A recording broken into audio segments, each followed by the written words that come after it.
আসসালামু আলাইকুম guys, welcome back to my channel. আমি প্রথমেই মুরগির বুকের মাংস নিয়ে নিয়েছি 1 কেজি মতো, আর এটা ছোট টুকরা করে কেটে নিয়েছি। কেটে ধুয়ে পানি ঝরাতে দিয়েছিলাম। এবার একটা প্যানে নিয়ে নিচ্ছি।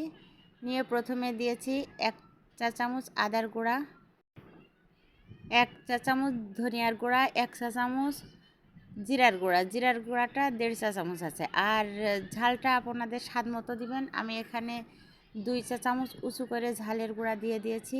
আর 1 টেবিল চামচ দিয়ে দিয়েছি টমেটো সস। আর চাট মশলা আছে 1 চা চামচ, লবণ আছে স্বাদ মতো, আর সয়া সস আছে 1 টেবিল চামচ। এই সব মশলাপত্র দেওয়ার পরে খুব ভালোভাবে ম্যারিনেট করে নিতে হবে। এটা দিয়ে দিচ্ছি রসুন বাটা আছে 1 টেবিল চামচ। আর সব তো গুঁড়া মশলা দিয়ে দিয়েছি। এবার এইগুলো